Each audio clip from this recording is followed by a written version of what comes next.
Imagine the gray expanse of the Baltic Sea. The light is soft, filtered through a veil of cloud, and the air carries the faint temps of salt and fish oil. Waves move with a quiet persistence, brushing the wooden hulls of small boats that rock gently in the harbor. It is cold, but not bitter, the kind of chill that seeps slowly, a companion rather than an enemy. Here, in the early hours of dawn, life begins not with haste, but with rhythm. The fishermen rise before the light, their breath visible in the air, their boots slipping over worn planks slick with frost. They move through the mist like figures half-remembered men who have lived their entire lives by the sea, who measure their days not in hours, but in tides. In the medieval ports of the Baltic, Lubeck, Gdańsk, Vispe, the scent of brine and tar lingers over every dock. The gulls circle lazily above, their cries echoing against stone warehouses. Nets hang like cobwebs from posts, drying in the weak sun. In the distance, a bell tolls from the town's church tower, marking not only the time for prayer, but the slow unfolding of another working day. This is the world of the fishermen, men who live close to the water, whose hands are calloused from rope and salt, whose lives depend on the sea's uncertain mood. Their work is humble, unrecorded in most chronicles, yet essential. Every salted fish, every barrel loaded onto a merchant's ship, sustains cities far beyond these quiet shores. Tonight we will drift slowly through their world, through the rhythm of their labor.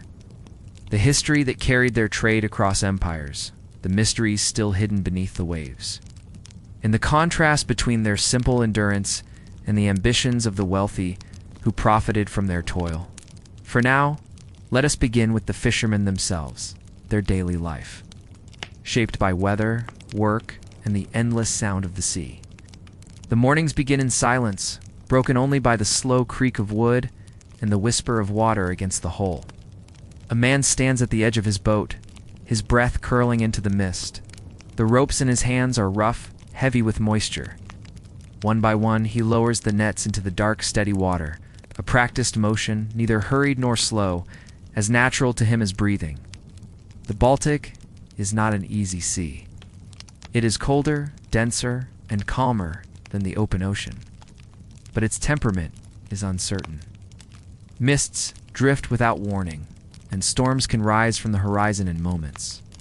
Yet the fishermen know its moods. They read the surface as one reads the lines of a familiar face, the color of the water, the movement of birds, the scent of coming rain. Their boats are small, built of oak or pine, tarred against the damp. The oars move in rhythm, a soft thud and slide echoing through the fog. Sometimes they fish alone, sometimes in small fleets that move together, keeping within sight of each other's lanterns when the night comes down. The lamps sway gently, yellow dots over a gray expanse, guiding them home. When the catch comes in, it is sorted on the shore. Cod, herring, and flounder, the staples of northern life. Okay. The fish are salted immediately, packed into barrels lined with coarse-grained salt from the south. This salt is precious, carried by merchants across the continent, traded like silver. Without it, the fish would spoil within days. With it, the fishermen's work becomes trade, their small catch linked to a vast network that feeds cities hundreds of miles away.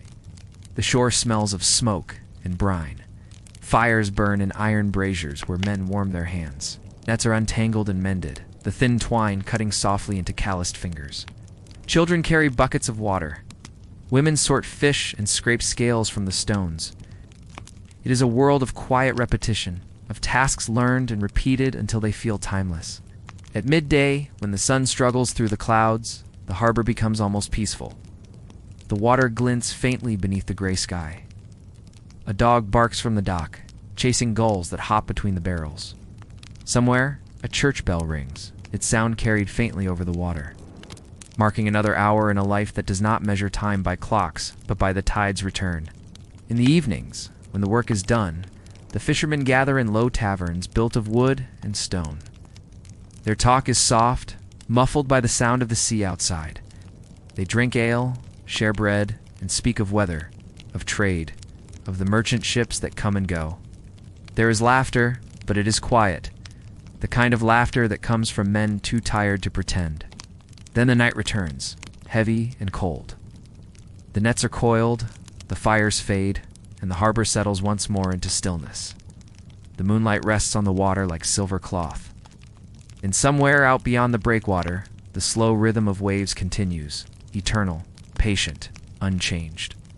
Far from the quiet harbors where the fishermen worked, an invisible network was forming, one built not of stone or mortar, but of trade, trust, and sea routes.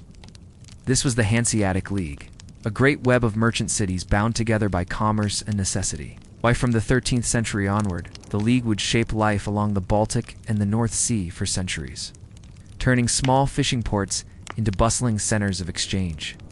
It began with salt, that unassuming mineral that transformed fish from perishable sustenance into durable trade. Salt gave the Baltic its economy. From the vast salt pans of Lüneburg and the coasts of France, it moved north in heavy wagons and merchant ships, traded for barrels of herring and cod. In return, the fishermen's catch filled the tables of cities across Europe. Imagine the harbor at Lübeck in the late Middle Ages. The air hums with quiet purpose.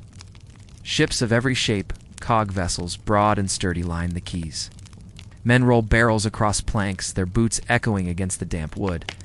The smell is thick, tar, pitch, salt, and fish oil blending into something unmistakably northern. Somewhere a scribe records the cargo in neat ink, his pen scratching softly. Every transaction, every shipment ties another thread in the vast net of trade that binds sea to city, laborer to lord. The League's cities, Lübeck, Hamburg, Riga, Tallinn, grew rich. Their merchants wore fur and velvet, their homes built from brick and oak. Yet, at the heart of all this prosperity was the simple, repetitive labor of those who fished and salted. Every gilded hall and carved beam of the League's cities was, in some small way, built on the backs of men who rose before dawn to cast their nets into cold water. The League brought order where once there had been uncertainty. It established rules, weights, measures, and contracts that ensured fairness, or something close to it, among its members. The merchants pooled their resources, protected each other's ships, and negotiated collectively with kings. In the process, they created something new, a commercial empire that needed no army, ruled not by conquest, but by agreement.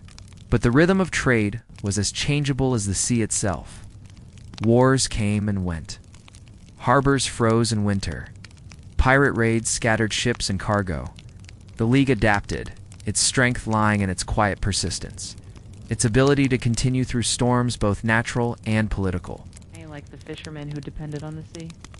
The League understood patience, the art of enduring the long intervals between bounty and loss.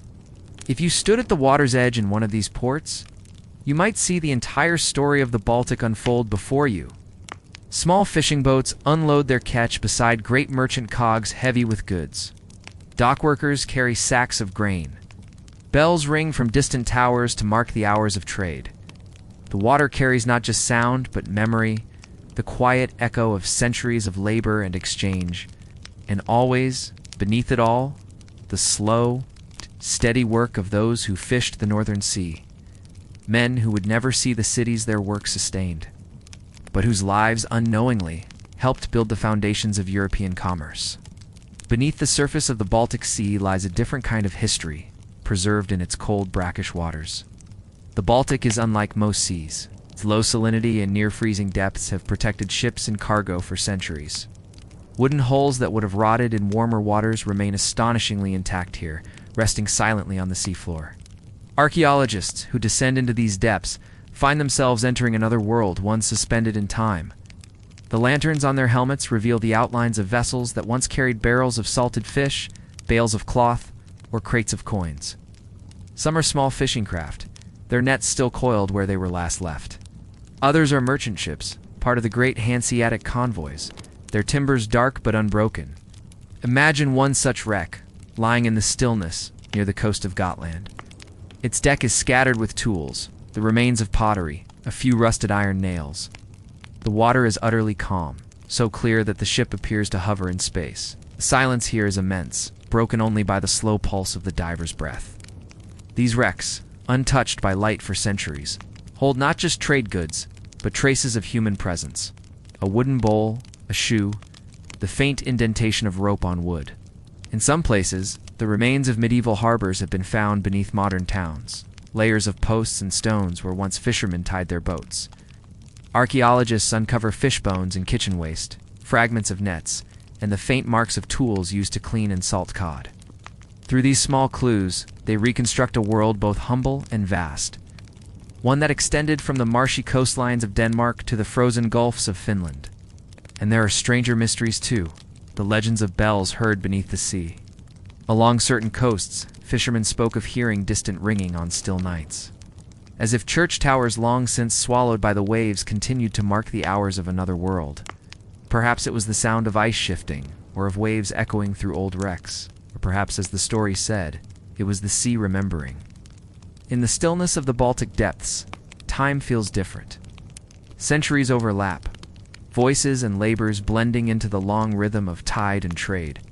The fisherman's work, the merchant's ambition, the wrecks that rest beneath the waves, all remain layered together in a silence that endures. Above the harbors, in the cities of the League, the merchants held meetings in great halls of carved wood and painted ceilings. Their tables were covered in ledgers and maps, their speech filled with numbers, plans, and profit. They saw the sea as opportunity, a line on a chart, a route from one port to another. For them, trade was a kind of order, a pattern imposed upon nature. But down on the docks, the fishermen knew another truth. To them, the sea was not a chart, but a living thing, unpredictable, at times generous, at times cruel. They did not own ships of oak or silvered cargo. They had only their nets, their small boats, their memory of the waves. The merchant's wealth grew with each voyage, while the fisherman's earnings changed with the season, the catch, and the weather. Yet both depended upon each other, one for sustenance, the other for trade. When storms came, both waited. When the sea was calm, both worked. There was, too, another contrast between sound and silence. In the upper rooms of merchant houses, coins clinked, papers rustled, and the voices of negotiation filled the air. But on the water, there was only the soft rhythm of oars, the sigh of wind against canvas, and the faint creak of wood. The fishermen's lives unfolded in this quiet a life without excess, built from repetition and patience. And yet in their own way, the fishermen possessed a kind of wealth. They knew the sea intimately, its depths, its moods, its changing colors.